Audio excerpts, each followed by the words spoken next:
There are moments in history when the earth itself seems to shift beneath our feet, when the maps we've drawn and the certainties we've held dissolve like morning mist. May 1945 was such a moment. As Berlin crumbled into smoking ruins and the 1,000-year Reich collapsed after just 12 years, millions of lives hung suspended between what had been and what might come next. This is a story about those who refused to face what they had done, who chose instead to vanish into the mists of a new world. It is a story of orchestrated disappearance on a scale that still astonishes today, of nations that opened their arms to darkness, and of the long shadows that stretch across generations when we choose forgetting over reckoning. Before we jump back in, tell us where you're tuning in from, and if these history tales fascinate you. Make sure you're subscribed, because tomorrow I've saved something extra special for you.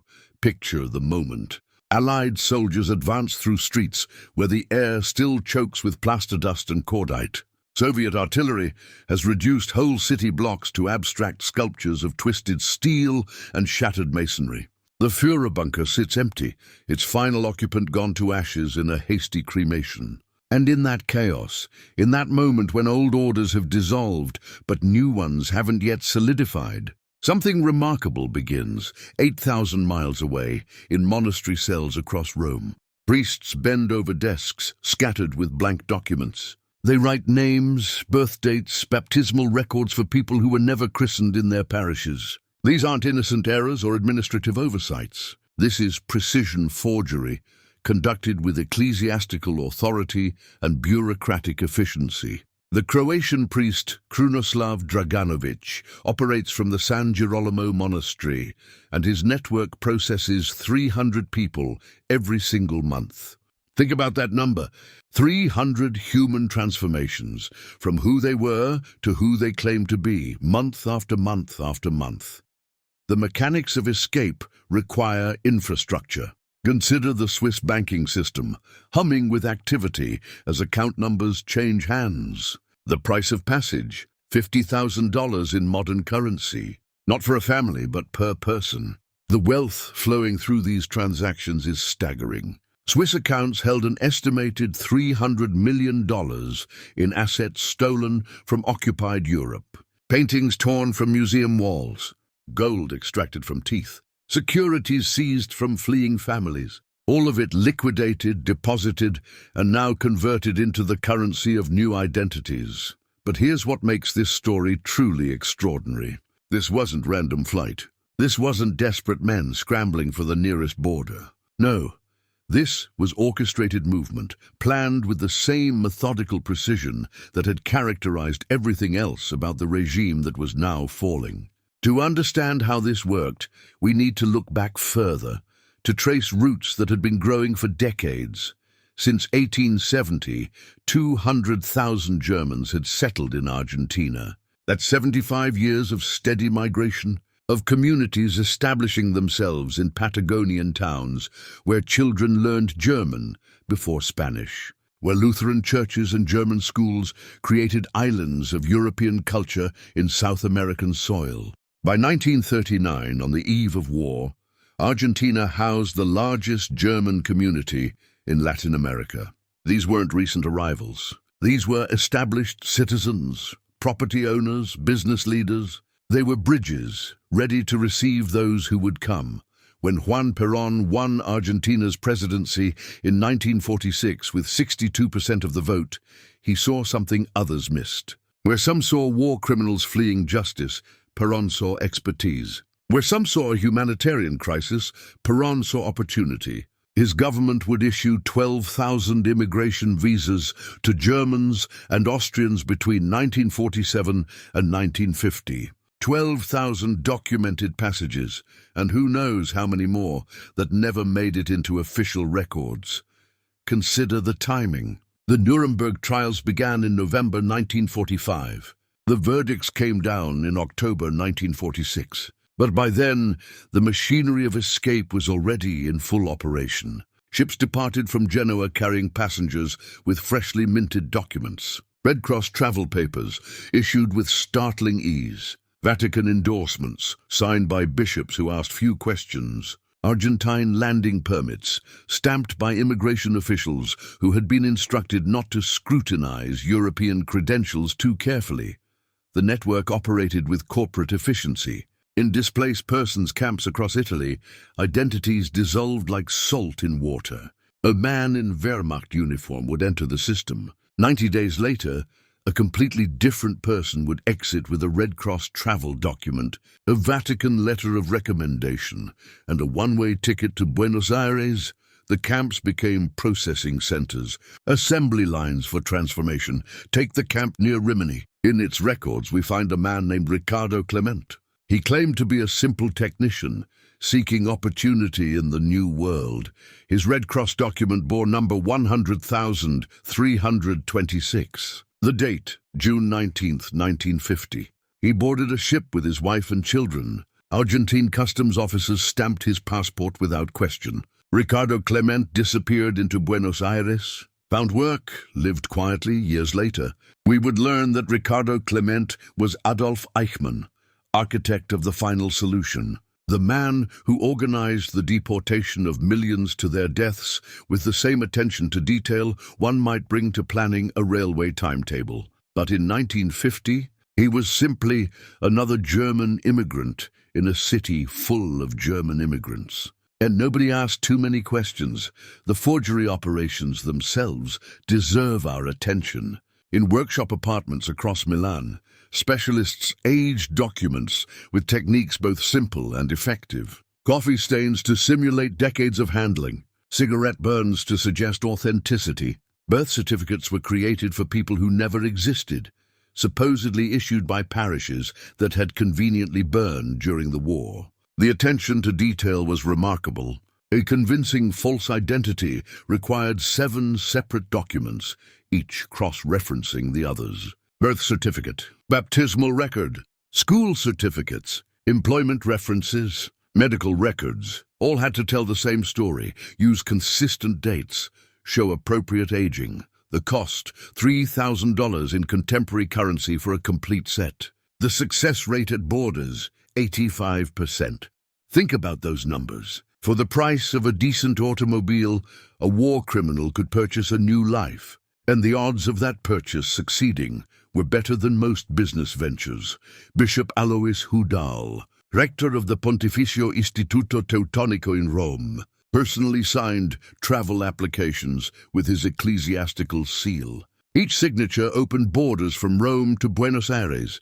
The Vatican Rat Line, as it came to be called, moved 2 people daily through its network. 730 people per year, flowing through Rome like blood through an artery. Examine the passenger manifest of the vessel Cabo de Hornos, departing Genoa in 1948. You'll find 17 families whose documentation would never survive close scrutiny. Birth dates that don't align with claimed ages.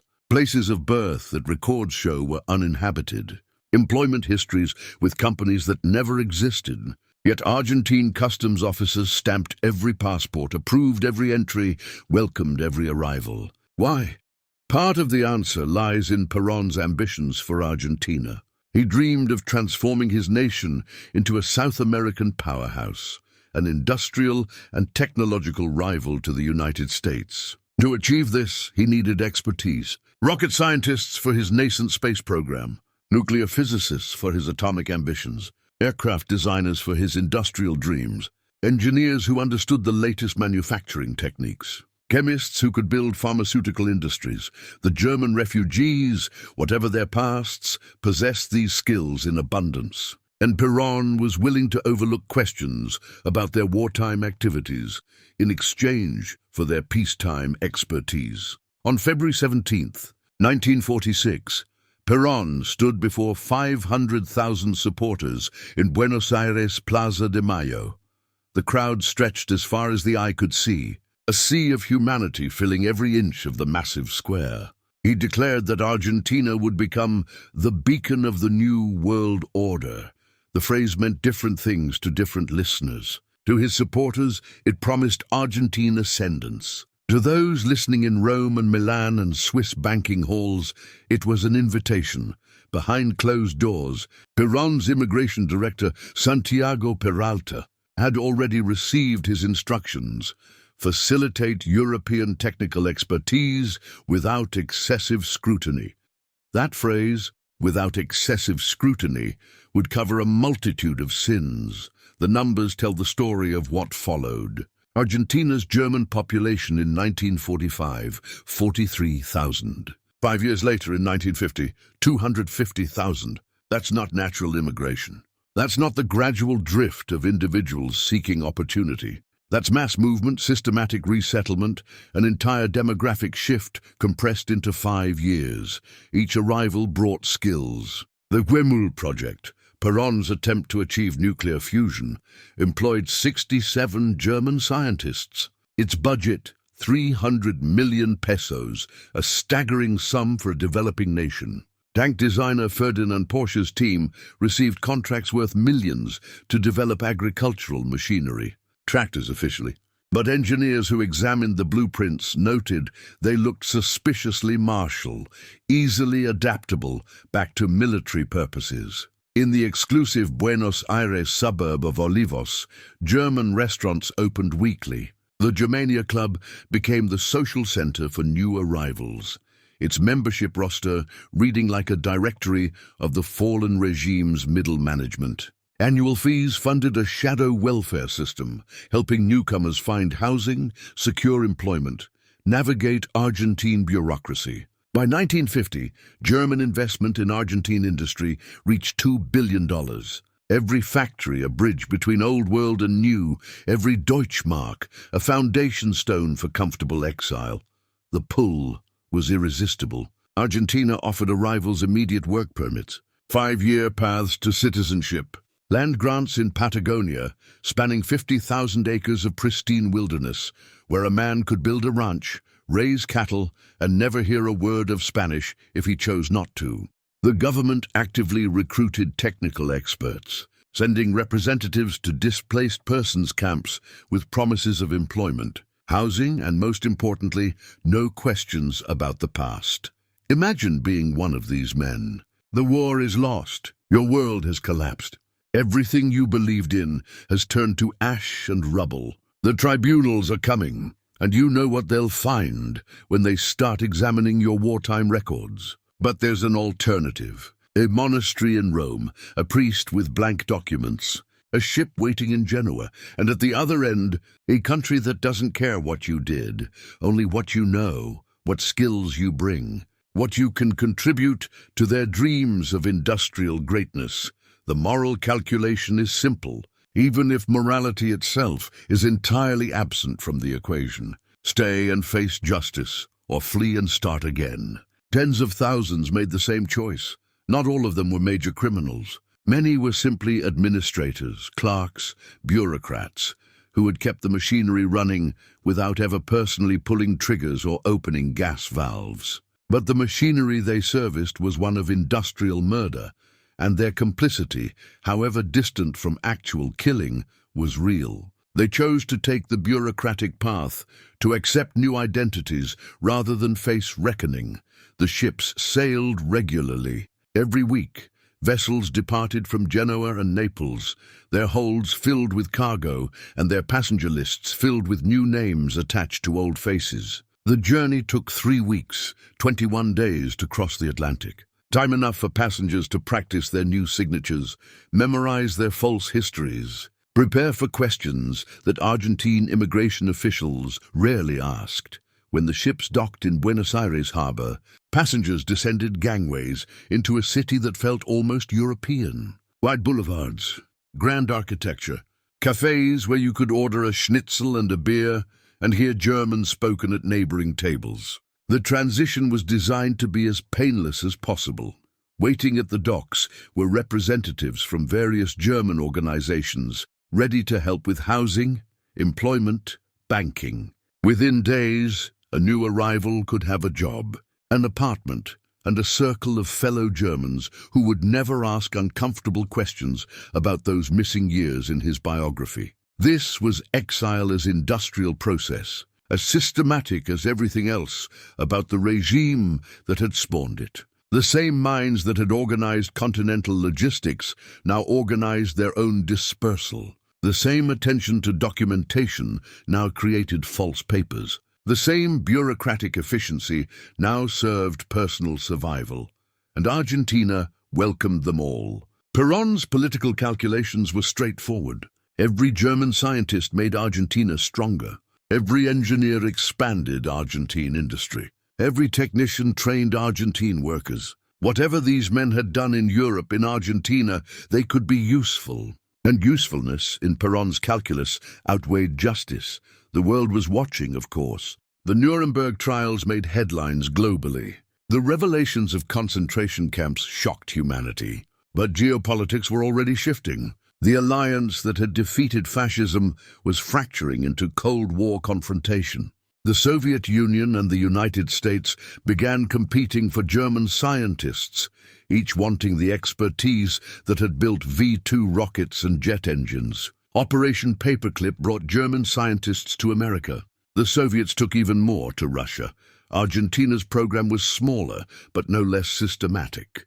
And unlike the superpowers, Argentina asked even fewer questions about wartime activities. For men who had too much to hide for American or Soviet recruitment, Argentina became the destination of choice. By 1950, the transformation was complete. What had been desperate flight in 1945 had become structured immigration by mid-century.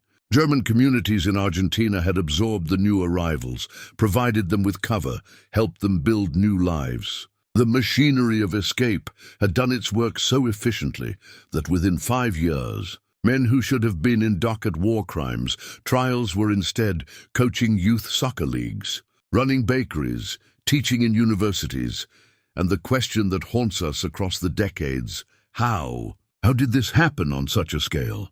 How did thousands of people simply vanish from one continent and reappear on another with new names and unburdened consciences? How did the infrastructure for such escape come to exist? And most troubling of all, how many of those who escaped lived complete lives, died peacefully in their beds, and never faced justice for what they had done? These are the questions we'll explore in the pages ahead. Questions about the mechanics of disappearance, the architecture of escape, the communities that took root in exile, and the hunters who spent decades tracking fugitives through shadows. Questions about memory and forgetting, about justice delayed and justice denied, about how societies reckon with uncomfortable truths. But first, we must understand the full scope of what occurred in those years between 1945 and 1955, when an entire population shifted, when identities were shed like old clothes and new lives were purchased with stolen wealth, when ships sailed from European ports carrying passengers who represented the greatest systematic escape from justice the modern world has ever witnessed. The seeds had been planted long before the war ended. The storms of collapse scattered them across an ocean, and in Argentine soil they took root and grew in ways that still shape our world today.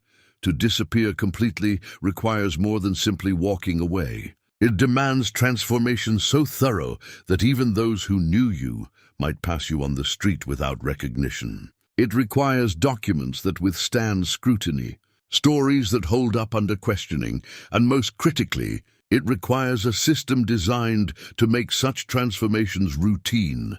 The displaced persons camps, scattered across post-war Italy, became laboratories of reinvention. Consider the peculiar geography of these places. Officially, they housed refugees awaiting resettlement, men and women displaced by war's devastation, who had nowhere to return to. The Red Cross administered them. The United Nations monitored them. Allied military authorities maintained order. Yet within this humanitarian infrastructure, another purpose was being served, another kind of processing taking place. The camp near Rimini, situated on Italy's Adriatic coast, processed approximately 500 people monthly through its intake procedures. Standard protocol required identity verification, medical examination, and documentation of personal history. But in practice, the system was porous. Overwhelmed administrators faced thousands of people whose documents had been lost, whose homes had been destroyed, whose lives had been so thoroughly disrupted that verification became nearly impossible.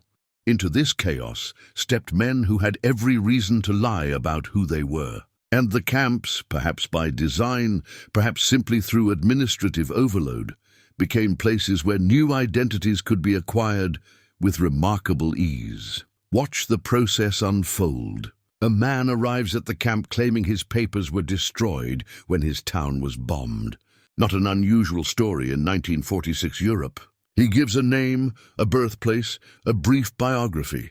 The intake officer records this information on a form. Nobody cross-checks it against other records, because those records, if they ever existed, are buried in rubble hundreds of miles away. The man receives a camp identity card bearing his new name.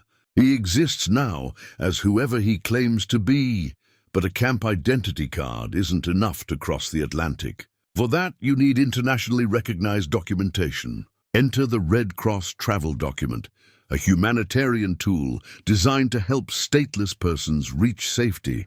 The Red Cross issued these documents with heartbreaking frequency in post-war Europe, helping millions find refuge. The organization's commitment to neutrality and humanitarian aid made it reluctant to deny assistance, especially when dealing with people whose documentation had been genuinely lost to war's destruction. The document issued to Ricardo Clement on June 14, 1950 followed standard format, photograph, physical description, signature, Red Cross stamp. Nothing about it suggested forgery because it wasn't a forgery. It was a genuine Red Cross document issued to a man using a false name. The system wasn't being circumvented. It was being used exactly as designed, just by people who had reasons beyond humanitarian need for seeking new identities. But how did one get from a camp identity card to a Red Cross travel document? This is where the networks became crucial. Priests and aid workers who had access to both the camps and the Red Cross served as intermediaries. A priest might vouch for a refugee's character, confirm his story, recommend him for resettlement assistance. The Red Cross, trusting ecclesiastical endorsement, would issue the necessary papers. Father Krunoslav Draganovic perfected this process. His office at San Girolamo Monastery maintained files on hundreds of men seeking passage. He knew which countries would accept them, which documentation each required, which stories would satisfy immigration officials. His operation wasn't hidden. He openly described his work as helping anti-communist Croatians escape persecution. Whether these men were actually fleeing communism or fleeing justice for crimes committed during the war wasn't a question he seemed to ask. 300 people monthly moved through Draganovic's network. Let's calculate what that means over 5 years. 300 per month equals 3,600 per year, equals 18,000 people over 5 years. 18,000 transformations, 18,000 new identities, 18,000 people who entered his system as one person and exited as another. The documentation pipeline required precision. A convincing identity needed layers. Start with a birth certificate. In post-war Europe, countless municipal buildings had burned, taking their records with them. Forgers in Milan specialized in recreating these lost documents. They knew the paper stock used by different regions, the stamps employed by various municipalities, the signatures of officials who might have issued documents years earlier. The technique was part chemistry, part art. New paper had to be aged. Coffee provided discoloration. Strategic creases suggested decades of storage. Exposure to sunlight faded ink appropriately. The result looked like a document that had survived years in someone's personal effects, not one created days earlier in a workshop apartment. But appearance alone wasn't enough. The document had to tell a consistent story. Birth certificates referenced parents whose names had to appear on other documents. Baptismal records from specific churches on specific dates. School records from institutions that had to have existed. Marriage certificates if the person claimed to be married. Every document had to cross-reference every other document, creating a web of false evidence that supported the central fiction. The forgers charged $3,000 for a complete set. In contemporary currency, that's roughly 30,000 modern dollars. not insignificant, but accessible to those who had access to the stolen wealth flowing through Swiss bank accounts. And for that price, you received 7 documents that had an 85% success rate at fooling border officials. Why 85% and not higher? Because some officials were simply better at their jobs than others. A sharp-eyed customs inspector might notice that the paper stock was wrong for the claimed date, or that a municipal seal didn't match known examples, or that the baptismal church referenced had actually closed years before the claimed christening date. These failures were rare enough not to discourage the enterprise, common enough to require backup plans, which brings us to the Vatican's role. Bishop Alois Hudal, rector of the Pontificio Istituto Teutonico, ran what effectively amounted to a parallel escape network. His position gave him extraordinary authority. When a bishop signs a letter recommending someone for humanitarian assistance, doors open. Immigration officials defer to ecclesiastical authority. The Vatican's neutrality during the war, controversial as it was, meant its endorsements carried weight in post-war Europe. Hudal's motivations remain debated by historians. Some argue he genuinely believed he was helping anti-communist refugees escape persecution. Others suggest he was sympathetic to fascism and deliberately aided war criminals. Perhaps both were true. Perhaps his anti-communism was so fervent that he considered anyone fleeing Soviet-controlled territory worthy of assistance, regardless of their wartime activities. Whatever his motivations, his impact was undeniable. The Vatican rat line, as intelligence agencies later termed it, moved 2 people daily from Rome towards South American destinations. 2 per day equals 60 per month equals 720 per year. Over a decade, that's 7,200 people receiving Vatican assistance with their escapes. The ships themselves deserve attention. The voyage from Genoa to Buenos Aires took approximately 3 weeks, depending on weather and stops. Passengers traveled in varied conditions. Those with money secured private cabins. Those with less crowded into communal spaces below deck. But regardless of accommodation, those 3 weeks provided time for crucial preparation. Passengers practiced their new signatures until they became automatic. They memorized false biographies until they could recite them without hesitation. They learned enough Spanish to answer basic immigration questions. They destroyed any remaining evidence of their true identities, dropping photographs and documents into the Atlantic depths. The ships carried human cargo, but also material goods, personal effects, clothing, items of sentimental value, but also, hidden in luggage and sewn into coat linings, wealth. Gold coins, jewelry, currency, Swiss bank account information. The portable remnants of fortunes acquired through theft and murder, now being transported to new lives in new lands. Consider the vessel Cabo de Hornos, departing Genoa in April 1948. Its passenger manifest listed 173 souls making the crossing. Among them, 17 families whose documentation upon later examination revealed inconsistencies. Birth dates that would make people impossibly old or suspiciously young for their claimed histories. Employment records from companies that had ceased operations years before claimed employment began. References from priests at parishes that investigation showed had never employed such priests, yet every single one of these passengers cleared Argentine customs. Why? Several factors converged. First, Argentine immigration officials had been instructed to facilitate European immigration, particularly of skilled workers. Second, the volume of arrivals overwhelmed careful scrutiny. Third, and perhaps most significantly, there existed a tacit understanding that detailed background checks were neither expected nor desired. The precision required for this system to function shouldn't be underestimated. Each person needed to know not just their false name, but their entire false history, place of birth, parents' names, schools attended, employment history, any detail they might be asked about at immigration. A single slip, one moment of forgetting the rehearsed story, could unravel everything, Training materials prepared people for immigration interviews. Question and answer sheets helped them memorize responses. Where were you born? Murano, in South Tyrol. What was your father's occupation? He owned a watchmaking shop. Why are you coming to Argentina?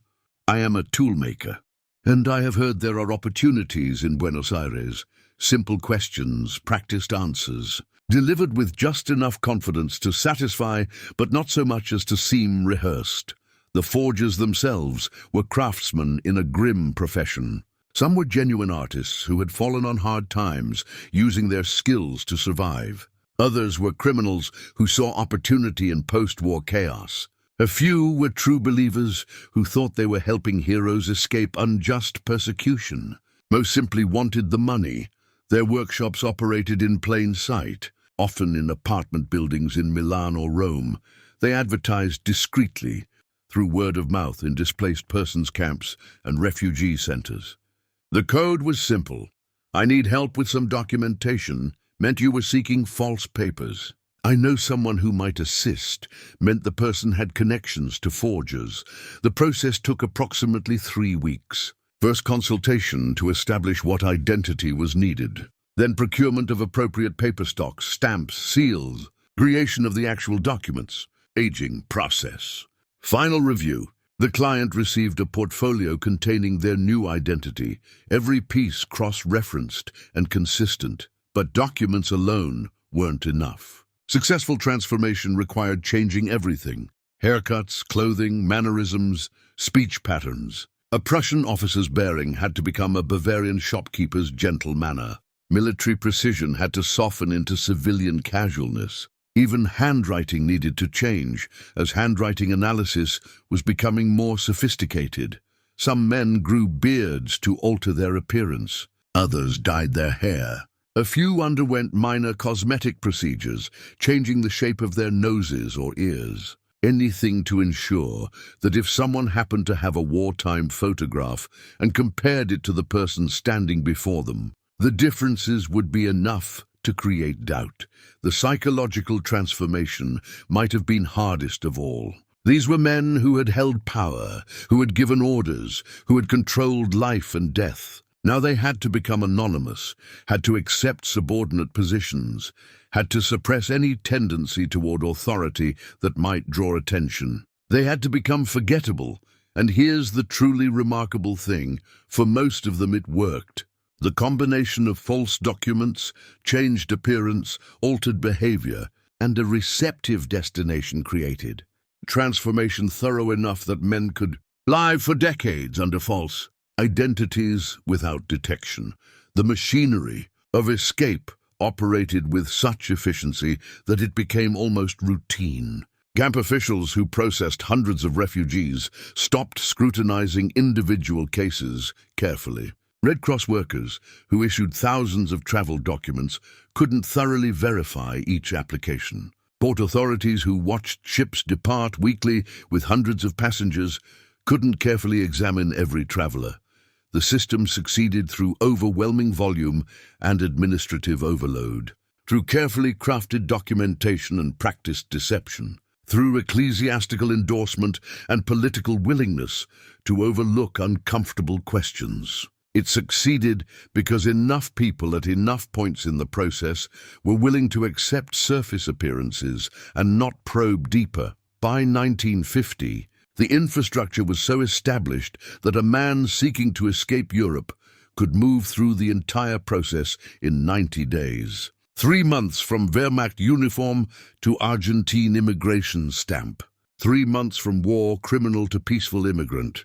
3 months to purchase a new life with stolen wealth and begin again on a different continent. The vanishing was complete, systematic, and on a scale that still astonishes. Thousands of people simply ceased to exist as themselves and were reborn as entirely different people, their pasts buried beneath layers of false documentation and recreated histories. They boarded ships in European ports as ghosts of who they had been, and disembarked in Buenos Aires as whoever they now claimed to be. And Argentina welcomed them all, asking no difficult questions, demanding no uncomfortable truths. opening its arms to men who carried darkness in their hearts, but useful skills in their hands. The architecture of escape had delivered its human cargo, and a new chapter was about to begin in lands far from the ruins of what they had destroyed. On February 17th, 1946, Juan Domingo Perón stood on the balcony of the Casa Rosada, Argentina's presidential palace, and looked out over a human sea. 500,000 people filled Plaza de Mayo, spilling into surrounding streets, a gathering so vast that those at the edges could barely hear his words. He had won the presidency with 62% of the vote, a mandate so clear it seemed to announce a new era for Argentina. His speech that day spoke of transformation, of Argentina becoming the beacon of the new world order. The phrase electrified his supporters. They heard promises of industrial modernization, of Argentina rising to rival the great powers, of their nation finally claiming its rightful place on the world stage. But 8,000 miles away, in monastery cells and displaced persons camps across Europe, other listeners heard something different. They heard invitation. Behind the soaring rhetoric and public promises, Perón was making calculations. He looked at Argentina's position in 1946 and saw opportunity. The war had devastated Europe while leaving South America largely untouched. Argentine factories had run full capacity, supplying both sides with grain and beef. The nation had accumulated wealth while others accumulated rubble. Now was the moment to leverage that advantage, to transform Argentina from agricultural exporter to industrial power. But industrialization required expertise Argentina didn't possess in sufficient quantities. The nation had engineers, certainly, but not enough to build the ambitious projects Perón envisioned. It had scientists, but not the cutting-edge researchers who could develop nuclear programs or aerospace industries. It had technicians, but not the specialists who understood the latest manufacturing processes. Europe, conversely, had an abundance of such expertise. More precisely, Europe had thousands of highly skilled professionals who had very good reasons to leave. Perón saw no contradiction between his political ambitions and offering refuge to men whose wartime activities might not withstand scrutiny. In his calculus, what mattered was what these men could contribute to Argentina's future, not what they had done in Europe's past. Santiago Peralta, Perón's immigration director, received his instructions in terms both clear and deliberately vague: facilitate European technical expertise without excessive scrutiny. That phrase, without excessive scrutiny, became policy. It meant immigration officials should accept documentation at face value unless glaring inconsistencies appeared. It meant background checks should be minimal. It meant questions about wartime activities should be avoided unless absolutely necessary. The results were immediate and dramatic. In 1945, Argentina's German population stood at 43,000. These were primarily descendants of immigrants who had arrived decades earlier, established families with Argentine roots stretching back generations. But between 1946 and 1950, 207,000 additional Germans entered the country. That's not gradual immigration. That's a demographic tsunami. Watch the numbers more closely. In 1947, 38,000 German immigrants arrived. In 1948, 42,000. In 1949, 51,000. The wave peaked in 1950 with 63,000 arrivals in a single year. Each number represents individual human stories. Individual decisions to flee and start again. Individual acceptances of Perón's implicit bargain. Your skills for our silence about your past. The government issued 12,000 immigration visas specifically designated for Germans and Austrians during this period. But far more people arrived than official visa numbers suggest. Family reunification provisions allowed visa holders to bring relatives. Tourist visas that were never meant to become permanent residents somehow did. The gaps between official policy and actual practice created space for tens of thousands more. Perón's motivations extended beyond simple pragmatism. He harbored genuine admiration for certain aspects of European fascism, particularly its emphasis on state-directed industrial development and national self-sufficiency. He saw in German technical expertise the means to achieve his vision of an Argentina that didn't merely export raw materials but manufactured finished goods, that didn't rely on foreign technology but developed its own. The Huemel project exemplified this ambition. In 1949, Perón announced that Argentina would pursue nuclear fusion, the holy grail of atomic energy. He established a research facility on Huemel Island in Patagonia and staffed it with 67 German scientists and engineers. The project's budget was 300 million pesos, an astronomical sum for a developing nation, equivalent to roughly 75 million modern dollars. The project's director was Ronald Richter, an Austrian physicist who claimed he could achieve controlled fusion using novel techniques. Perón believed him, or wanted to believe him, or simply liked the prestige that came from attempting such an audacious goal. The fact that Richter's credentials were questionable and his theories unproven didn't deter investment. What mattered was the signal it sent. Argentina was serious about technological advancement, and it would welcome any European scientist willing to contribute. The Huemel project ultimately failed. In 1952, independent physicists evaluated Richter's work and concluded his fusion claims were unfounded. The facility was shut down, the investment lost. But the project had served its purpose in another sense. It demonstrated Argentina's willingness to fund ambitious research and, critically, to employ Europeans without asking too many questions about their pasts. Similar patterns appeared across Argentine industry. Tank designer Ferdinand Porsche, whose name would become synonymous with luxury automobiles, arrived in Argentina in 1948. Officially, his team came to develop agricultural machinery. Argentina's growing agricultural sector needed tractors, harvesters, and other mechanized equipment. Porsche's expertise in heavy machinery made him valuable, but examine the blueprints his team produced, and curious features appear. Tractors with unusually robust suspension systems, harvester engines with power outputs far exceeding agricultural needs, design elements that looked suspiciously adaptable to military purposes. Whether this was intentional hedging or simply engineers doing what they knew best remains unclear. What's certain is that Porsche's team received contracts worth millions and asked no uncomfortable questions about their benefactors. The aircraft industry told similar stories. Gert Tank, who had designed fighter planes for the Luftwaffe, arrived in 1947 and was immediately employed by Argentina's Military Aviation Institute. His task was to design Argentina's first indigenous jet fighter, the Pulque II. The plane was ambitious, incorporating swept wings and other advanced features that few nations could produce at the time.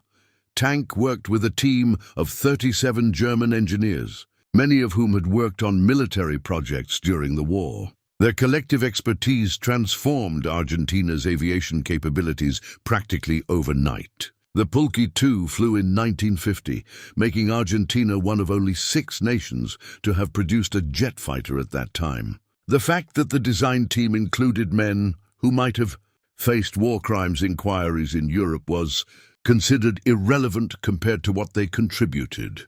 To Argentine prestige, the pharmaceutical industry expanded similarly.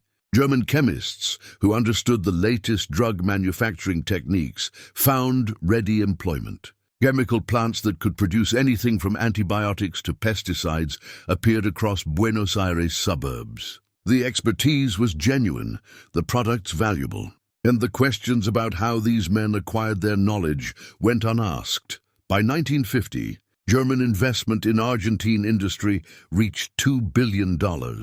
Every factory, every research laboratory, every engineering firm became a bridge between the old world and the new. Capital that had been extracted from occupied Europe through theft and extortion now funded legitimate businesses in South America. The machinery purchased with that capital produced real goods, employed real workers, contributed to real economic growth.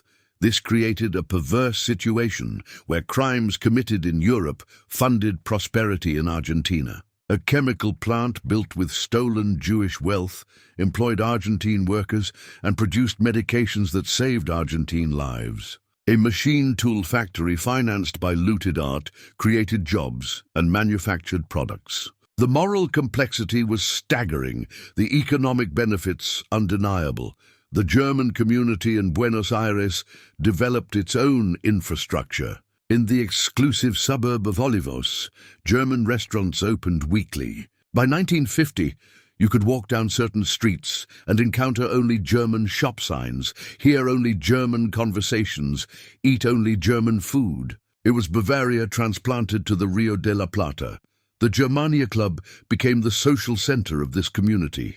Its membership roster in 1950 listed 3,800 names, representing the cream of German Argentine society. Annual membership fees started at 500 pesos, a substantial sum that nevertheless guaranteed access to facilities, including a restaurant, library, sporting grounds, and most importantly, a network. New arrivals were guided to the Germania Club within days of landing. There they would find assistance with everything from housing to employment. Someone needed an engineer? The club knew qualified members.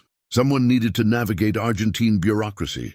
The club had members who understood the system. Someone needed a loan to start a business. The club facilitated connections with German-owned banks that asked fewer questions than their Argentine counterparts. The club also served another purpose. It provided cover. In a community of thousands, individual backgrounds could blur.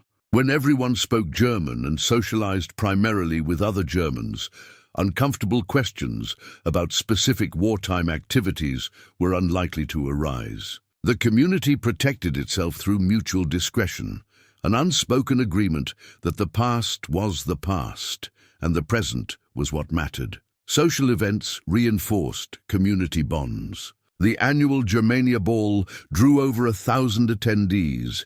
Formal affairs where men wore tuxedos and women wore evening gowns, where champagne flowed and orchestras played Viennese waltzes. These weren't clandestine gatherings, but open celebrations, reported in Argentine newspapers, attended occasionally by government officials. The message was clear. The German community was established, respectable, welcome. Yet beneath this public respectability, darker currents flowed. At private gatherings in Olivos homes, old songs were sung that couldn't be sung publicly. Toasts were raised to memories that couldn't be voiced in mixed company. Photographs from the war years were shared among trusted friends, showing uniforms and decorations and moments of pride that the world now condemned. These weren't necessarily gatherings of hardened Nazis plotting some eventual return. Mostly they were middle-aged men feeling nostalgic for their youth when they had power and purpose, before everything collapsed into defeat and flight. But the nostalgia was for a regime that had committed industrial murder. And the songs they sang had been anthems of that regime. And the uniforms in their photographs had been worn while committing atrocities. The economic integration of the German community happened rapidly. Within 5 years, German-owned or German-managed businesses employed an estimated 50,000 Argentine workers. These weren't all small operations. Some were substantial enterprises, textile factories with hundreds of workers, chemical plants producing tons of product monthly, engineering firms designing infrastructure for the entire nation. This economic integration gave the community political protection. When questions occasionally arose about the backgrounds of certain community members, German business interests could point to their contributions to Argentine prosperity. They employed Argentine workers, paid Argentine taxes, contributed to Argentine economic growth. Whatever these men might have done in Europe, in Argentina, they were productive members of society. Perón actively encouraged this integration. He understood that economic development required investment, and German capital provided that investment without the strings often attached to American or British money. German investors didn't demand political reforms or impose conditions. They simply wanted stability and opportunity, both of which Peron was happy to provide. The government even facilitated land acquisition in Patagonia. Germans could purchase vast tracts of wilderness at prices far below market value. The official justification was encouraging agricultural development in underpopulated regions. The practical effect was creating German enclaves, where communities could maintain their language and culture with minimal Argentine oversight. One such acquisition was a ranch spanning 50,000 acres near Bariloche, purchased in 1947 for 800,000 pesos by a consortium of German investors. The price was roughly 1/10 what comparable land would cost near Buenos Aires. The ranch became home to 70 German families, a self-sufficient community that raised cattle, grew crops, and maintained a thoroughly European lifestyle amid Patagonian wilderness. Education became crucial to maintaining community identity. The Goethe School in Buenos Aires enrolled 1,800 students by 1950. Instruction was in German through primary grades, with Spanish introduced gradually. The curriculum followed German educational models, teaching European history and literature alongside Argentine subjects. Textbooks came from Germany or were produced locally by German educators. Notably, these textbooks taught German history but had curious gaps. The years between 1933 and 1945 received minimal coverage. The war was mentioned as a tragic conflict that devastated Europe, but details about the regime's ideology or crimes were conspicuously absent. Students learned about Goethe and Beethoven, about German contributions to science and philosophy, but not about concentration camps or genocidal policies. This educational approach created a generation of Argentine-born children who were culturally German, but disconnected from Germany's recent history. They spoke German fluently, celebrated German holidays, identified with German culture, yet knew little about what their parents or grandparents might have done during the war years. The community preserved what it wanted to preserve, and quietly buried what it preferred to forget. Medical care followed similar patterns. The German hospital in Buenos Aires treated 12,000 patients annually by 1950. Its staff was entirely German-speaking, its records kept in German, its practices following German medical traditions. For the German community, it was possible to be born in a German hospital, educated in a German school, work for a German company, socialize at the Germania Club, and die in the German hospital, all while living in Buenos Aires. This parallel society within Argentine society served everyone's purposes. The Argentine government got industrial expertise and investment. The German community got refuge and opportunity to rebuild. And individuals with uncomfortable pasts got the ability to disappear into a community large enough to provide anonymity, but cohesive enough to provide protection. By 1955, when Peron was overthrown in a military coup, the German community was so thoroughly integrated into Argentine society that its position was unassailable. Subsequent governments might question Peron's policies, but they couldn't unravel a decade of economic integration. The factories remained, the businesses continued, the community persisted. Argentina had opened its arms and received what it wanted: expertise, investment, and industrial capacity. What it also received were thousands of men whose pasts would haunt the nation for generations, whose presence would make Argentina complicit in the greatest crime of the 20th century, whose comfortable exile would symbolize justice denied. The bargain had been struck, the price paid, and there was no going back. Simon Wiesenthal sat in his small office in Linz, Austria in 1953, surrounded by 4,000 index cards. Each card represented a life interrupted, a person who had vanished from Europe and presumably resurfaced somewhere in the vastness of South America. He had been building this archive for 8 years, since the moment the camps were liberated and the true scale of the catastrophe became clear.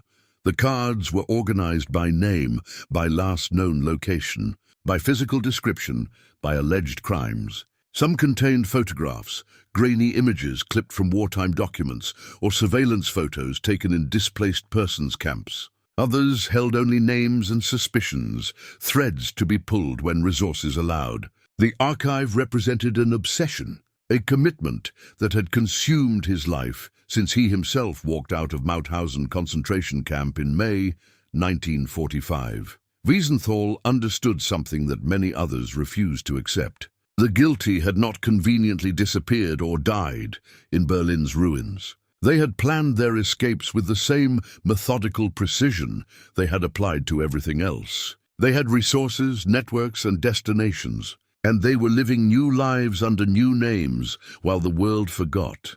But Wiesenthal would not forget, could not forget. Every card in his archive represented someone who deserved justice, someone whose crimes could not be allowed to simply fade into comfortable obscurity. The question was how to transform suspicions and fragments into evidence solid enough to lead to capture.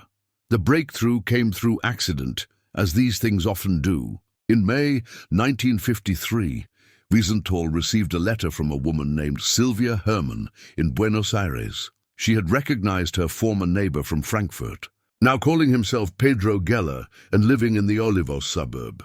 She remembered him from before the war, remembered his involvement with the party, remembered rumors about his wartime activities. Now here he was, living openly, running a small business, apparently comfortable and secure in his new identity. The letter electrified Wiesenthal.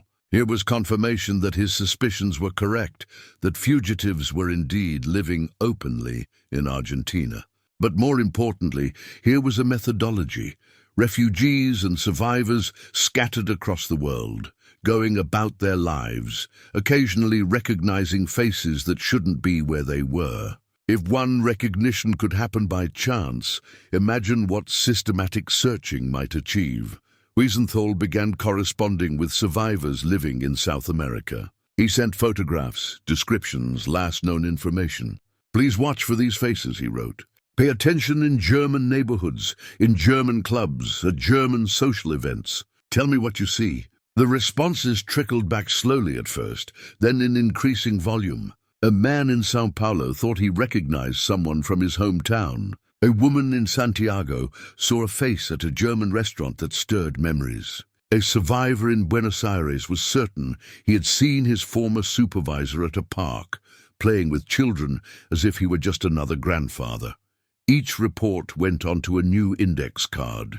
Each card connected to others, building networks of association. If Geller was in Olivos, and several people reported seeing other former officials in the same neighborhood, then perhaps there was a concentration of fugitives there. If certain restaurants or clubs appeared repeatedly in reports, perhaps surveillance of those locations would be productive. But surveillance required resources Wiesenthal didn't have. His operation ran on donations, on volunteers, on his own relentless energy. He could build archives and make connections, but actually conducting operations in Argentina required capabilities he didn't possess. For that, he needed governments willing to act on his information. The Israelis were interested for obvious reasons. The State of Israel, established in 1948, saw the pursuit of Nazi war criminals as both a moral imperative and a matter of national identity. The Mossad, Israel's intelligence service, allocated resources to tracking fugitives, but their priorities focused on the highest-level perpetrators, the architects and implementers of the final solution. Wiesenthal's information about mid-level officials and ordinary criminals interested them less, until Adolf Eichmann entered the picture. Wiesenthal had been tracking rumors about Eichmann since 1947. Eichmann was no mid-level bureaucrat. He had been the SS officer responsible for organizing the deportation of millions to death camps, the man who made trains run on time to Auschwitz and Treblinka. His capture would be a prize worth almost any effort. Initial reports placed Eichmann in the Middle East, then in Germany, hiding among the ruins, then disappeared entirely, presumed dead by many. But Wiesenthal kept searching, kept collecting fragments. In 1954, he received information that Eichmann might be using the alias Ricardo Clement. The source was uncertain, the information third-hand, but it aligned with other pieces Wiesenthal had collected. He passed this information to the Israelis. They investigated cautiously, unwilling to commit resources based on fragmentary intelligence. But in 1957, they received independent confirmation from another source. Lothar Hermann, a German Jewish refugee living in Argentina, had a daughter who dated a young man named Klaus Eichmann. The boy boasted about his father's wartime accomplishments, including details that matched what was known about Adolf Eichmann's activities. If the boy's last name was Eichmann, and he claimed his father had been important in the SS, perhaps Eichmann wasn't dead after all. The Mossad began serious investigation. They sent agents to Buenos Aires, who confirmed that a Ricardo Clement lived at 214 Garibaldi Street in the San Fernando neighborhood. He worked at a Mercedes-Benz plant, lived modestly, seemed like an ordinary German immigrant. But there were details that didn't quite fit. His age matched Eichmann's. His physical description was close, accounting for 15 years of aging. His wife's maiden name, when the agents finally discovered it, was Veronika Liebel, Adolf Eichmann's wife's maiden name. The surveillance intensified. Agents watched the house for 3 months, mapping Ricardo Clement's routine with obsessive precision. He departed for work each morning at 6:40. He returned each evening at 6:20. He walked on the right side of the street. Every Friday evening he carried flowers, presumably for his wife. On weekends he worked in his small garden. He lived the life of a man trying very hard to be unremarkable. The challenge was confirmation. Photographs of Eichmann from the war years existed, but they were 15 years old. People change. Hair thins and grays. Weight fluctuates. Faces sag and wrinkle. The Mossad couldn't afford to abduct the wrong person. International incidents had consequences, and kidnapping an innocent German immigrant from Argentine soil would be catastrophic. They needed certainty. An agent managed to photograph Clement walking to a bus stop. The photograph was compared to wartime images of Eichmann. Experts analyzed ear shape, the distance between eyes, nose structure, features that don't change with age. The analysis concluded with 78% confidence that Ricardo Clement was Adolf Eichmann.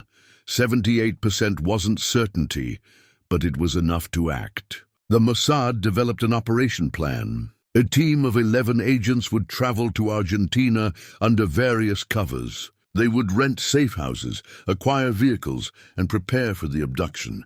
The operation window would be narrow. They needed to grab Clement off the street, transport him to a safe house, hold him long enough to confirm his identity absolutely, then smuggle him out of the country. May 11, 1960. The operation team positioned themselves along Garibaldi Street. Clement's routine was predictable, but operations always carried risk. What if this evening he changed his pattern? What if someone witnessed the abduction? What if the identification was wrong and they were kidnapping an innocent man? At 6:20, Ricardo Clement stepped off the bus and began walking home. The agents let him get several hundred meters from the bus stop, away from potential witnesses. Then a car pulled alongside him. 3 men emerged. The entire abduction took 11 minutes from initial contact to Clement, secured in the vehicle and the car departing. At the safe house, the identification process began. They had Eichmann's SS service record, which listed distinctive physical features, including an appendectomy scar. The man calling himself Clement had such a scar. They had dental records. The match was exact. They asked him questions that only the real Eichmann could answer about operations and procedures. He answered them. Finally, after hours of interrogation, the man broke and admitted, "Ich bin Adolf Eichmann. I am Adolf Eichmann." The confirmation was both triumph and horror. They had found him. After 15 years of comfortable exile, after starting a new life, raising children under a false name, living peacefully while millions of his victims lay in unmarked graves, justice had finally arrived. But the admission also confirmed what Wiesenthal and others had suspected.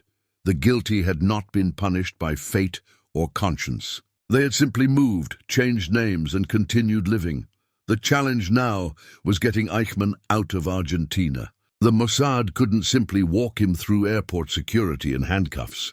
They needed a cover story. Fortunately, Israel was sending a delegation to Argentina for celebrations marking the country's 150th anniversary of independence. An El Al flight would bring the delegation and officially return with them. Unofficially, it would carry an additional passenger. Eichmann was drugged, dressed in an El Al crew uniform, and walked through the airport as if he were a slightly intoxicated airline employee being helped to the plane by colleagues. Argentine security waved them through. On May 20th, 1960, 9 days after his capture, Adolf Eichmann left Argentine airspace for the last time. He would land in Israel to face trial for crimes against humanity. The capture became international sensation. Argentina protested the violation of its sovereignty. The UN Security Council debated the legality of the operation, but public opinion largely supported Israel's action. It was justice delayed, but not denied. A Nazi criminal finally facing accountability for his crimes. The trial itself, held in Jerusalem in 1961, became a watershed moment. For the first time, Holocaust survivors testified publicly and extensively about their experiences. The trial was televised, broadcast worldwide.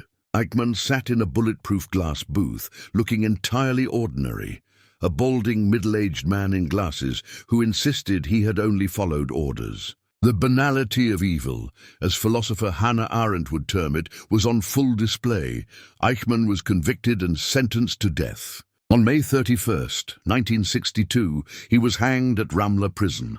His body was cremated and his ashes scattered in the Mediterranean Sea beyond Israel's territorial waters, ensuring no grave could become a shrine. The success of Operation Eichmann encouraged other hunters. Beta Klarsfeld, a German woman who had married a Holocaust survivor, pioneered new techniques for identifying fugitives. She developed a method called photoanthropometry, using mathematical analysis to age photographs and predict what someone would look like decades later. The technique involved measuring facial features that don't change with age, the distance between pupils, ear shape and position, nose structure, chin contours, and then digitally aging the face to account for wrinkles, hair loss, and weight changes.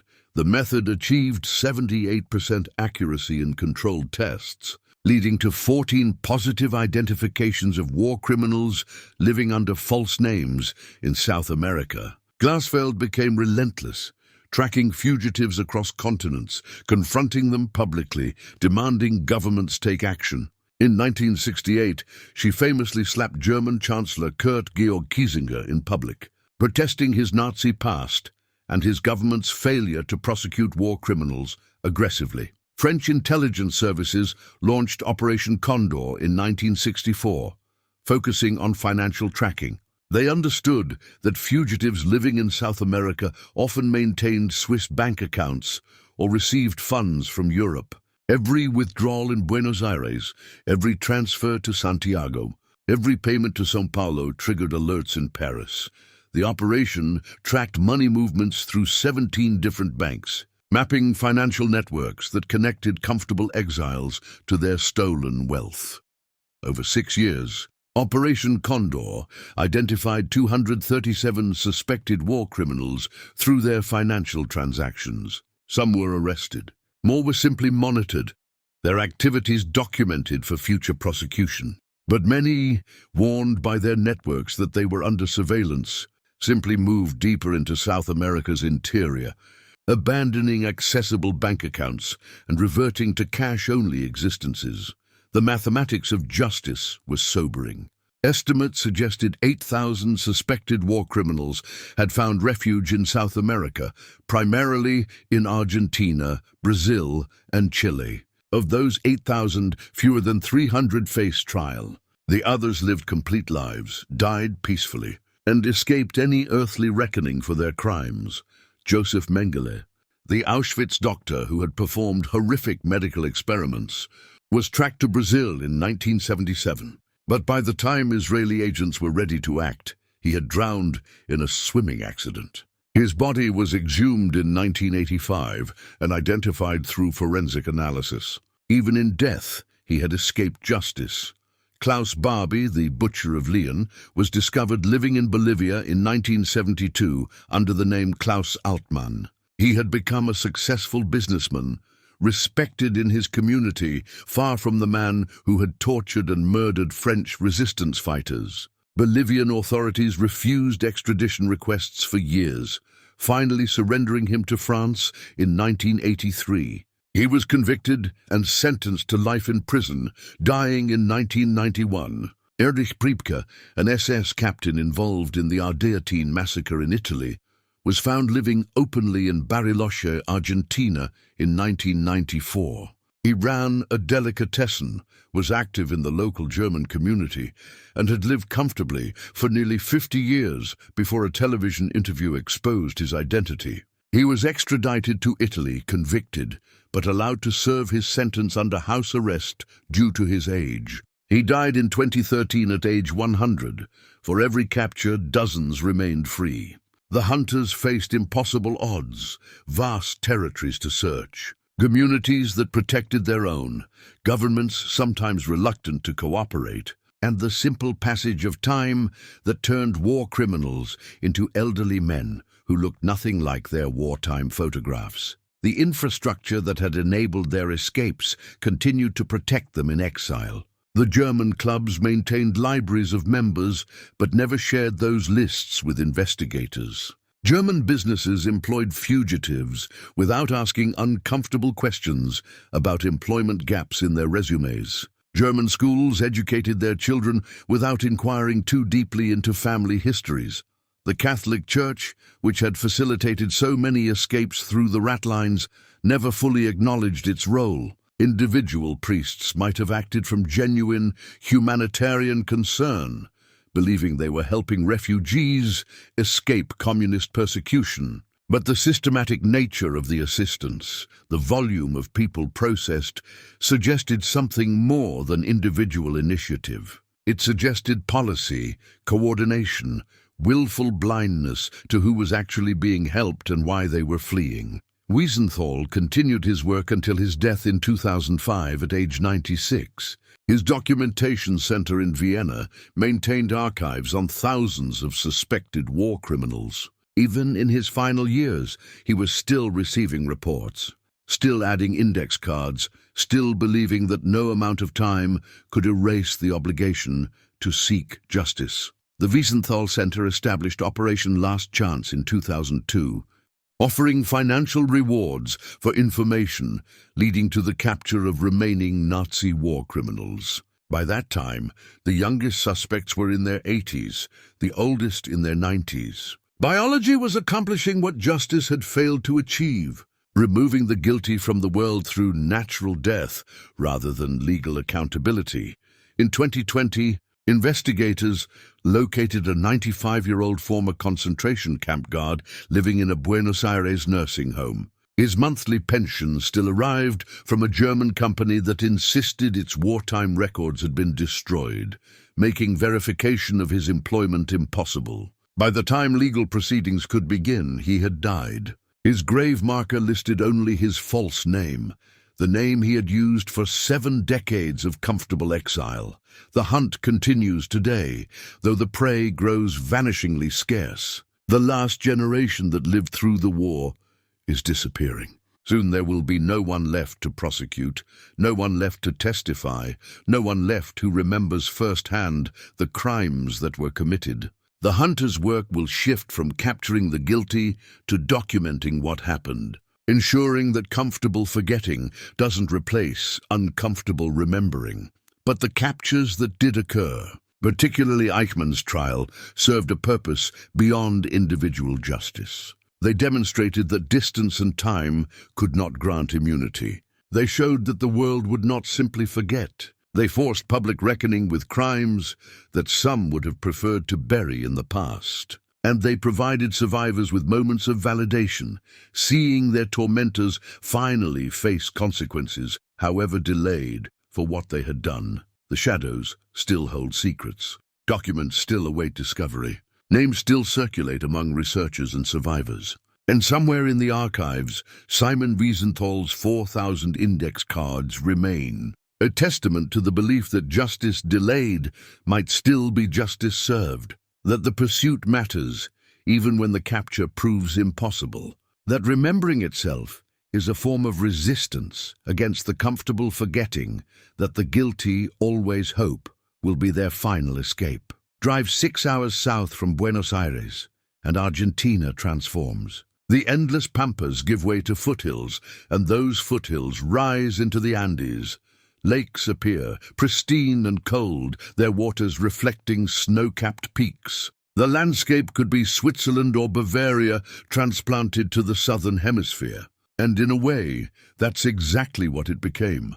Bariloche sits on the southern shore of Lake Nahuel Huapi, surrounded by mountains and forests. In 1947, it was a small resort town, known primarily to wealthy Argentines seeking summer retreats. By 1955, it had become something else entirely, a German colony in all but name, where shop signs were in German, where restaurants served schnitzel and spätzle, where you could walk down the main street and never hear a word of Spanish. The transformation began with land purchases. The Inalco Ranch, acquired in 1947 for 800,000 pesos, sprawled across 25,000 acres of pristine wilderness. Its official owner was listed as Juan Mahler, a name that appeared on no immigration records before 1946. Mahler built an exact replica of a Tyrolean hunting lodge, complete with carved wooden saints in alcoves, exposed beam construction, and a wine cellar stocked with Riesling. Locals whispered about the gatherings there. On certain nights, songs echoed across the lake, old songs from the fatherland, songs that couldn't be sung in polite society, but apparently could be sung among friends behind closed doors. Toasts were raised to memories that couldn't be spoken in daylight, to comrades lost, to a world that had ended in fire and rubble. The lodge became a time capsule, preserving not just architecture but attitudes, beliefs, a whole worldview frozen at 1945. Other properties followed similar patterns. German investors purchased ranches, lodges, entire valleys. The land was cheap, the government encouraging, the privacy absolute. In Patagonia's vastness, you could disappear completely, emerging only when you chose to, living exactly as you wished without oversight or interference. The German hospital in Buenos Aires served a different function. Established in 1867 by earlier German immigrants, it had treated the German community for generations. But after 1945, its role expanded. The hospital treated 12,000 patients annually by 1950. Its records meticulously kept in German until 1975.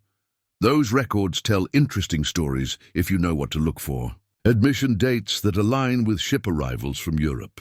Patients with no documented Argentine address. Treatment records that begin mysteriously in 1946 or 47 with no prior medical history, as if the person simply materialized fully formed in Buenos Aires. The hospital asked no questions, maintained patient confidentiality with absolute rigor, and served as both medical facility and protective institution. Education became the key to perpetuating community identity across generations. The Goethe School in Buenos Aires enrolled 1,800 students by 1950. These weren't children of recent immigrants learning their parents' language as a second tongue.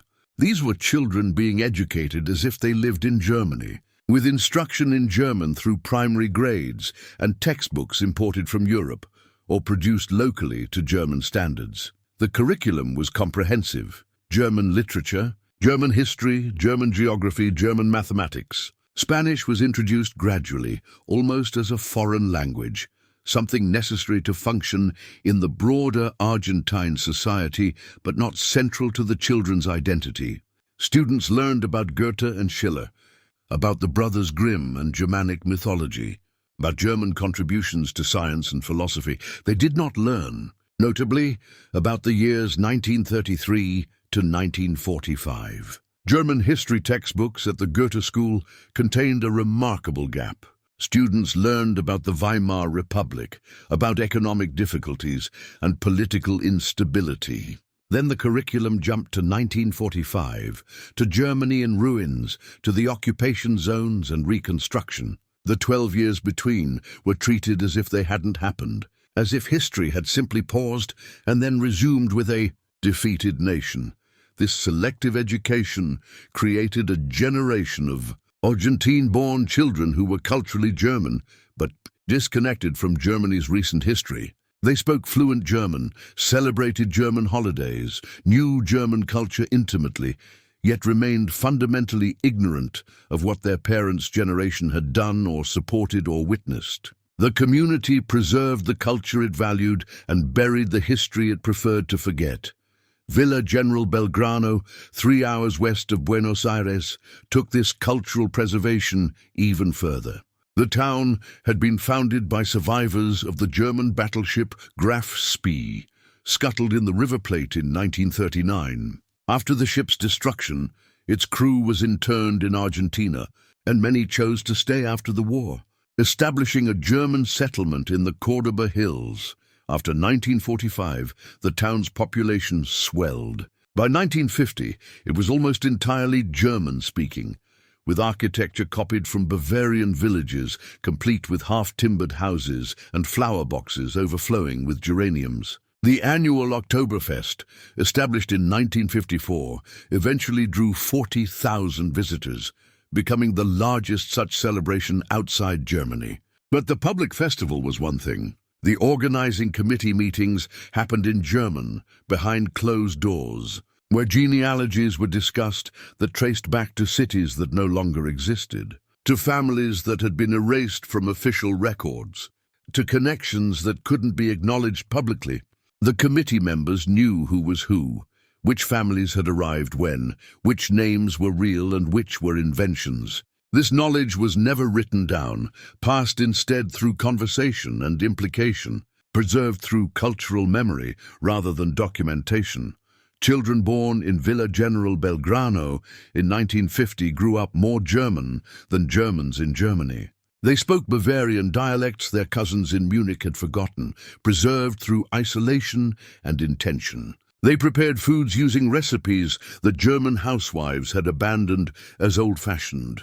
They celebrated festivals and observed traditions that had fallen out of favor in a Germany trying to modernize and forget. The irony was profound. These communities, created by people fleeing Germany, became more authentically German than Germany itself. While Germany confronted its past, reconstructed its society, and evolved into a modern democratic state, these Argentine colonies preserved a Germany that no longer existed, a Germany of memory and myth, a Germany frozen at the moment of the Reich's collapse. The communities became self-sustaining. German bakeries sold bread to German restaurants. German butchers supplied German households. German doctors treated German patients. German lawyers handled German property transactions. German priests conducted German services. You could be born German, live German, and die German in Argentina. Your entire existence contained within these parallel communities. Yet they weren't entirely isolated. German businesses traded with Argentine companies.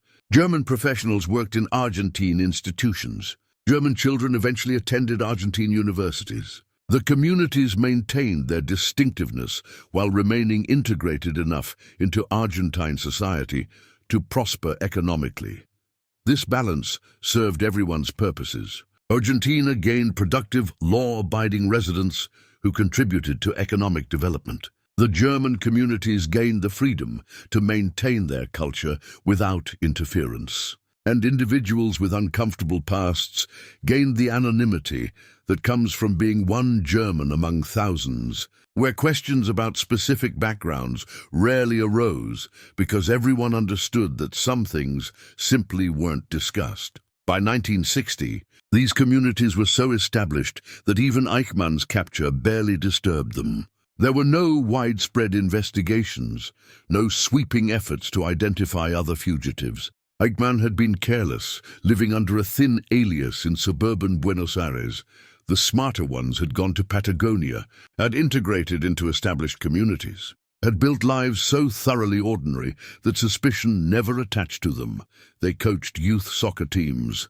They ran hardware stores. They served on school boards. They attended church regularly. They were model citizens of their adopted country, and their neighbors never suspected that some of them carried memories of crimes that would have shocked the world. The colonies had absorbed them completely, protected them perfectly, and allowed them to live out their days in peace 7,000 miles from the ruins of what they had helped create. In 1992, a construction crew in Buenos Aires began renovating an apartment building in the Palermo district. Behind water-damaged drywall in a storage room that hadn't been opened in decades, they discovered 4 filing cabinets. The workers almost threw them away. Old papers, bureaucratic detritus, seemingly worthless. But the building manager, curious about what had been hidden, opened the drawers. Inside lay 7,000 documents, perfectly preserved by the dry air behind the walls. Immigration applications, shipping manifests, receipts for passage from Genoa at $1,000 per person, telegrams in code discussing agricultural workers and technical specialists, photographs of families at departure and arrival, their faces showing the strain of people who had traveled too far to ever truly return. The discovery was extraordinary. Here was the complete operational record of an escape network, preserved through accident and neglect. Each file told a story.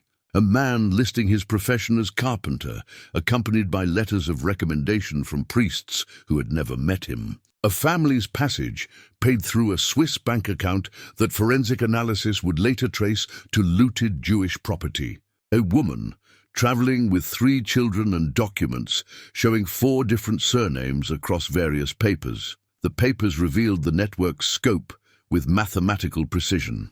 230 safe houses across 6 countries, 47 cooperative shipping companies that asked minimal questions, 920 facilitators from priests to port officials to hotel managers, each playing a small role in the larger machinery. The logistics were staggering, the coordination remarkable. Researchers who examined the archive found patterns that exposed systematic deception. 73% of German immigrants between 1948 and 1950 listed identical sponsors on their Argentine immigration forms. The sponsor was a Señor Rodriguez, a Buenos Aires businessman whose company existed on paper but had no physical address. No employees, no assets beyond a bank account that received regular deposits from Switzerland. 68% of applicants claimed birth in towns that Allied bombing had conveniently destroyed, along with their municipal records. This wasn't coincidence. The forgers who created false documents chose birthplaces specifically because verification was impossible. If a town's records had burned, who could prove that Hans Müller hadn't been born there in 1915? The Argentine government's own archives, after decades of legal battles, finally opened to researchers in 2006. 800,000 immigration files from 1945 to 1955 became accessible, and what they revealed confirmed suspicions that had persisted for generations. There, in fading typescript, was Josef Mengeler's application, listing his profession as mechanic. His references included 3 Buenos Aires doctors who confirmed his good character and professional competence. Later investigation revealed that 2 of those doctors were fictional, and the third had died in 1943, 3 years before supposedly writing his recommendation.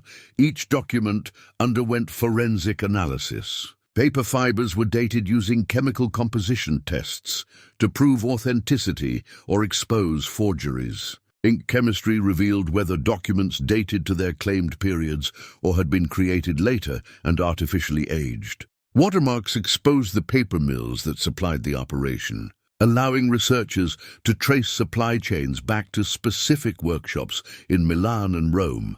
Digital analysis in 2015 brought new tools to old documents. Computer programs scanned thousands of immigration forms, identifying statistical patterns invisible to human examination.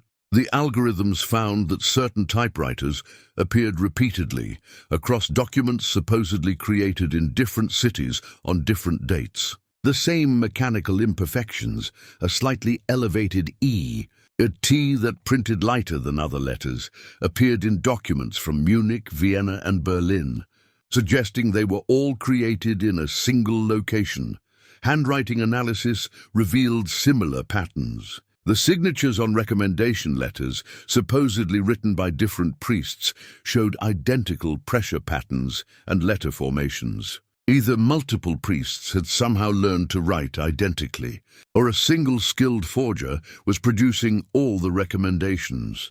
The Swiss banking records, finally accessible in 2001 after years of international pressure, showed the financial infrastructure that enabled the escapes. $300 million had flowed through numbered accounts between 1945 and 1955. The money came from liquidated assets, paintings sold to neutral country buyers, gold converted to cash, securities transferred to Swiss management.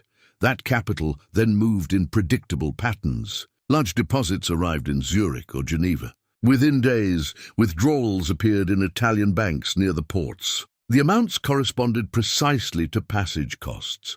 $1,000 for an individual, $3,000 for a family, plus additional funds for documentation and living expenses during the transit period.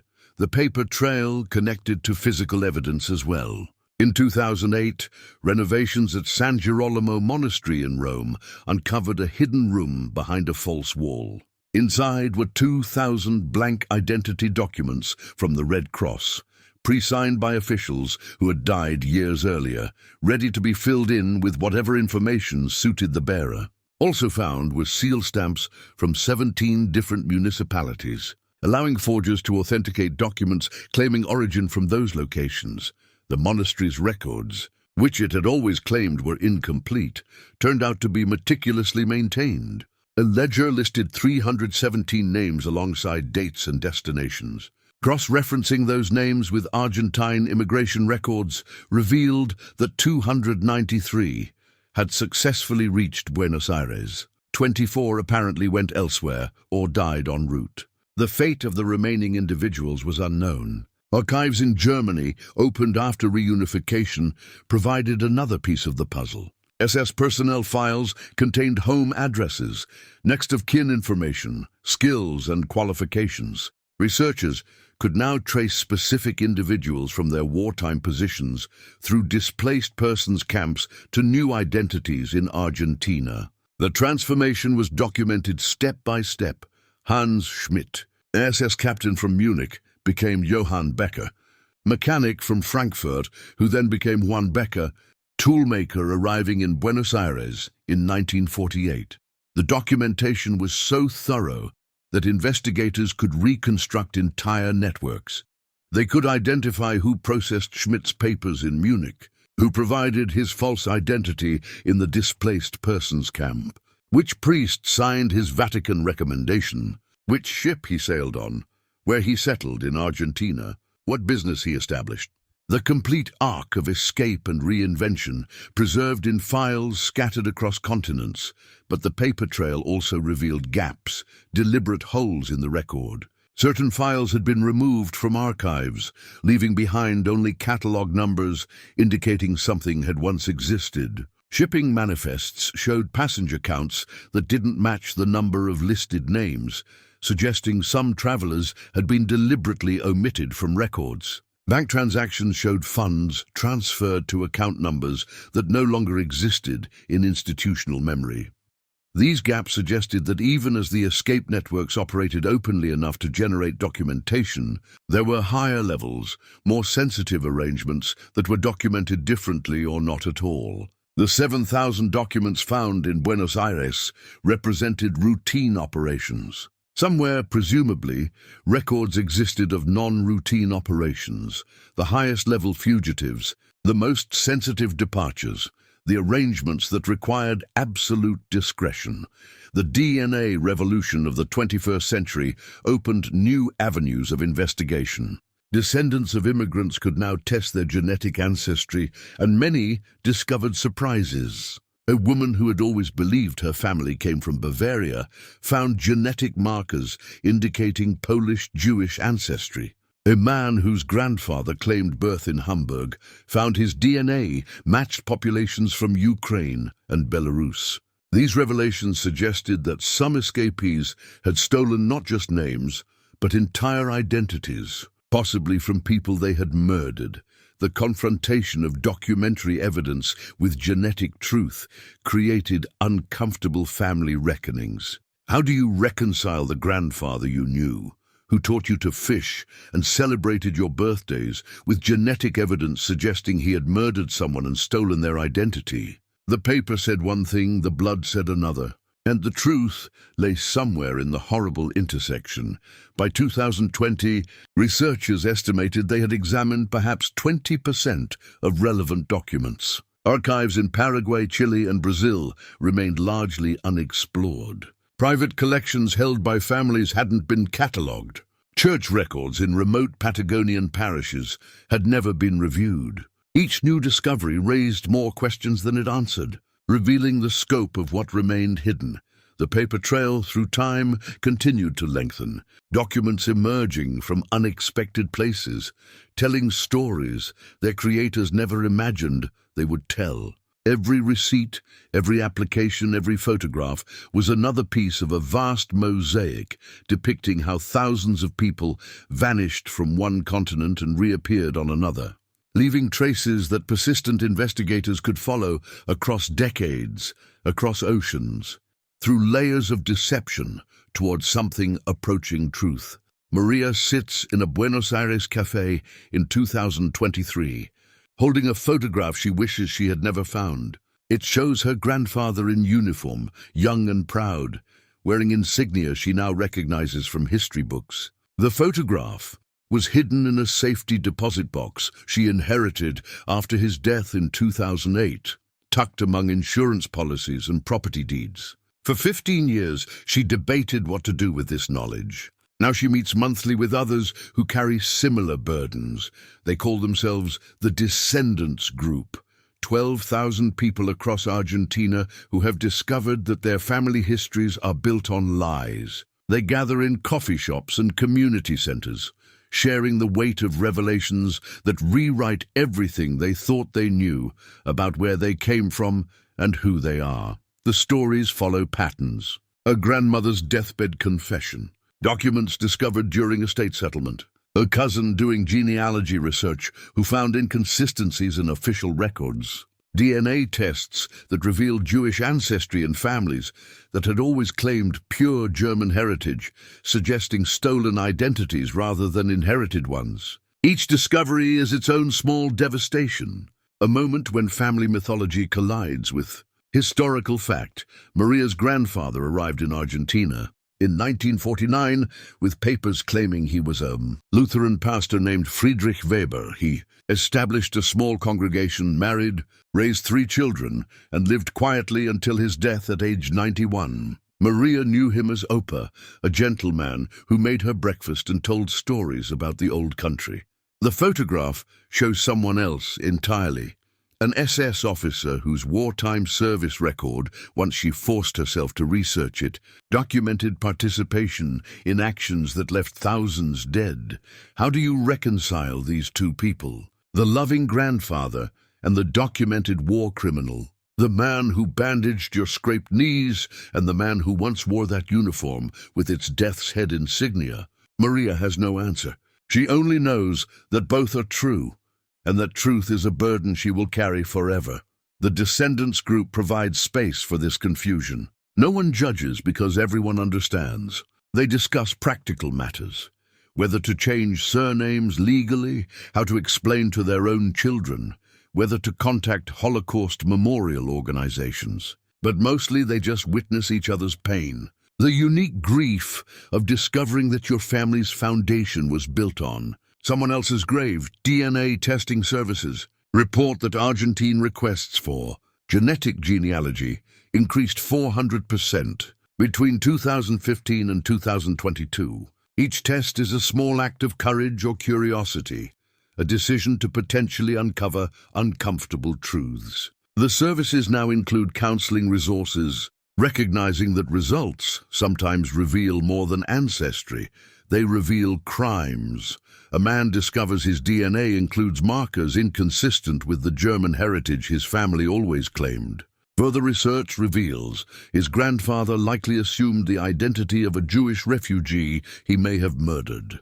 The documentation is circumstantial but compelling. A death record from a camp, an identity stolen months later, a life lived under a murdered man's name. What does the grandson do with this knowledge? Report it to authorities decades after the perpetrator's death? Remain silent and live with the burden alone? There are no good answers. Argentina's government established the Commission for the Clarification of Nazi Activities in 1997, acknowledging finally what many had long known. The country had provided refuge to war criminals, and this history demanded reckoning. The Commission's archive holds 4 million documents, a staggering collection of evidence accumulated over decades. But the archive remains largely undigitized, accessible only to researchers willing to spend months in basement storage rooms, manually examining files. Funding is limited. Political will fluctuates with changing administrations. The work proceeds slowly, each document reviewed, adding small details to a vast picture that may never be complete. The Wiesenthal Center's Operation Last Chance continues its work, though the window is closing rapidly. In 2002, they estimated 500 Nazi war criminals might still be alive. By 2020, that number had fallen to fewer than 50, all in their 90s or older. Biology is accomplishing what justice often couldn't, removing perpetrators from the world through natural death. In 2020, investigators located a 95-year-old former concentration camp guard living in a Buenos Aires nursing home. He had dementia, barely recognized his own children, and remembered nothing of his past. His monthly pension still arrived from a German company that insisted its wartime employment records had been destroyed in bombing, making verification impossible. Should such a man face prosecution? Could such a man even understand the charges against him? He died before these questions could be answered legally, though they linger morally. The economic legacy of the post-war arrivals persists in uncomfortable ways. 43 Argentine companies worth a combined $12 billion trace their founding capital to German investment between 1945 and 1955. Much of that capital originated in theft, Jewish businesses liquidated, gold extracted from victims, art stolen from occupied territories. The companies are legitimate now, employing thousands of Argentines, contributing to the economy. But their foundation stones were laid with stolen wealth. What responsibility do these companies bear? Should they attempt restitution to victims' descendants? How would you even identify who to compensate when records are incomplete and families were destroyed? Some companies have established Holocaust education funds, contributing to museums and educational programs without directly acknowledging the origin of their founding capital. Others remain silent, perhaps hoping the passage of time will obscure these uncomfortable questions. Yet Argentina has also become a leader in Holocaust education, a development that would have seemed impossible during the Perón years. Since 2013, all Argentine students must learn this history as part of mandatory curriculum. They visit museums displaying the false documents, the ship manifests, the photographs of arrivals who brought darkness with them. They learn how their country provided refuge to people who deserved justice, not hospitality. The Immigration Museum at the Hôtel des Immigrants, where millions of arrivals were processed over decades, now includes a permanent exhibition on the Nazi escape routes. Visitors see actual Red Cross travel documents issued under false names, Vatican letters of recommendation for war criminals, photographs of ships that carried human cargo fleeing prosecution. It's democracy's way of digesting shadows, transforming secrets into history, ensuring that what was hidden in darkness now stands exposed to light. The German clubs still exist, still meet, still celebrate Oktoberfest. But the membership is aging rapidly, and younger generations show less interest in maintaining separate cultural identity. The Goethe School now teaches full German history, including the Holocaust. The Germania Club opened its membership records to researchers, acknowledging that among its founders and early members were likely fugitives from justice. These small acts of transparency don't erase history, but perhaps begin the work of honestly confronting it. In Bariloche, the Inalco Ranch still stands, though it's now a tourist hotel. Visitors can stay in the Tyrolean Lodge, admire the carved wooden saints, and perhaps never know about the midnight gatherings that once echoed across the lake. The songs aren't sung anymore. The old men who remembered them are gone.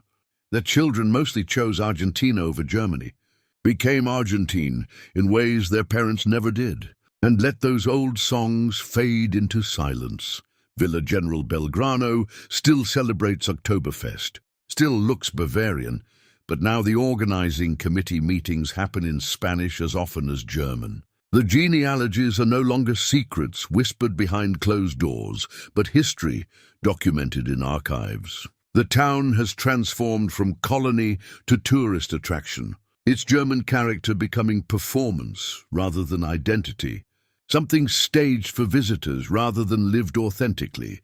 The transformation reflects broader changes. German identity in Argentina is no longer about preserving the world of 1945, but about celebrating cultural heritage divorced from political history. Young Argentine Germans learn the language not because it's who they are, but because it's part of their background, one element of identity among many.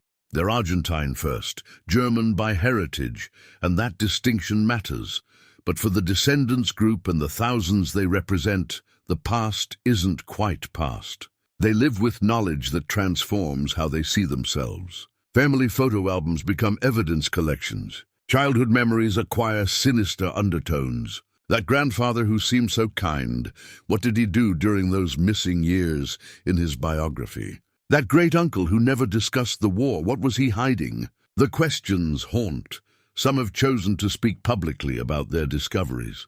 A woman wrote a memoir about learning her father had been an SS officer who escaped prosecution.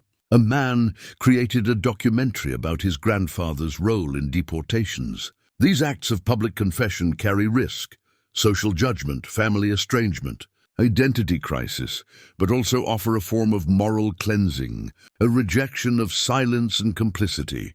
Others choose privacy, carrying their knowledge quietly, sharing only with therapists or support groups. There's no right way to bear this burden. Some feel responsible for making amends, though they committed no crimes themselves. Others reject inherited guilt, insisting that knowledge of family history doesn't obligate personal responsibility. The debates within the descendants group are passionate, painful, and ongoing.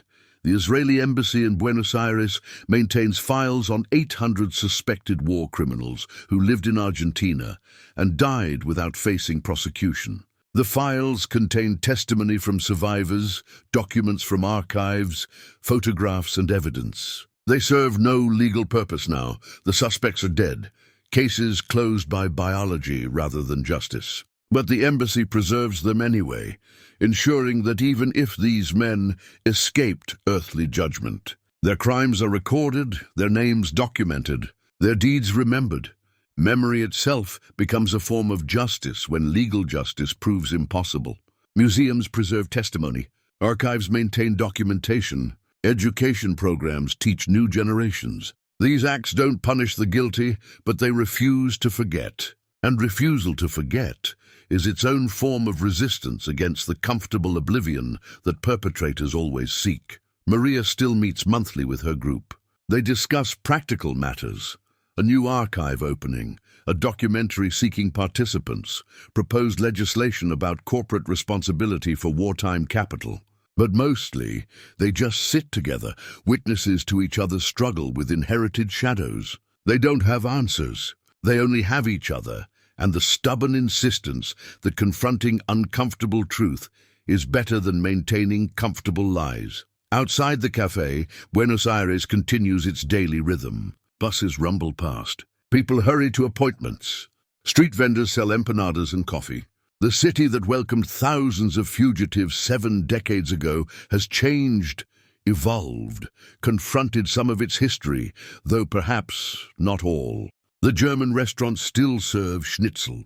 The German hospital still treats patients. But the silence has broken, and what was hidden is being revealed, and the work of reckoning continues, slow and painful and necessary. Consider what this story teaches us. That distance is no escape from guilt. That time doesn't erase crimes. That children inherit the consequences of their parents' choices, even if those choices happened decades before their births. That societies must eventually confront uncomfortable truths about their past, or those truths will confront them in unexpected ways. The ships that sailed from Genoa carrying human cargo are rusted away now. The forgers' workshops have been demolished.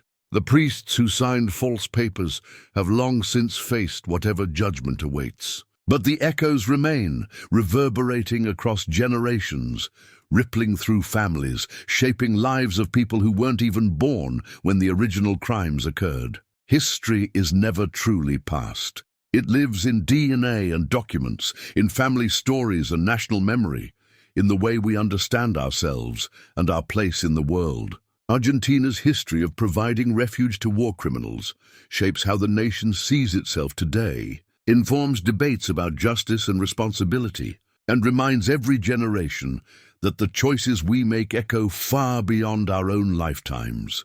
The last of those who fled are nearly gone now. Within a decade, perhaps less, they'll all be dead. The final witnesses to their own escapes and the crimes that necessitated those escapes. But the story doesn't end with them. It continues in archives being slowly digitized, in descendants seeking truth, in societies learning to confront rather than bury uncomfortable history. And in a Buenos Aires cafe, Maria puts away her grandfather's photograph, pays for her coffee, and walks out into sunshine. She carries her burden a little easier now, knowing others carry similar weight. Tomorrow she'll meet with a researcher who's writing a book. She'll share what she knows, add her family's story to the historical record, transform private shame into public acknowledgement. It's not justice, exactly. Justice would have required that her grandfather face trial, that his crimes be judged, that his victims receive some form of recognition. But perhaps it's something adjacent to justice, a refusal to let crimes be forgotten, an insistence on truth even when truth is painful, a determination that history, however uncomfortable, must be remembered. The winds that scattered seeds in 1945 created forests that still cast shadows. We live in those shadows now, all of us, whether we realize it or not. The question isn't whether history affects us. It does, inevitably. The question is whether we'll confront that history honestly or pretend it doesn't matter. Argentina is slowly choosing confrontation over pretense. The work is incomplete, the outcome uncertain. But the conversation has begun, and that beginning, delayed by 7 decades, might be justice of a kind after all.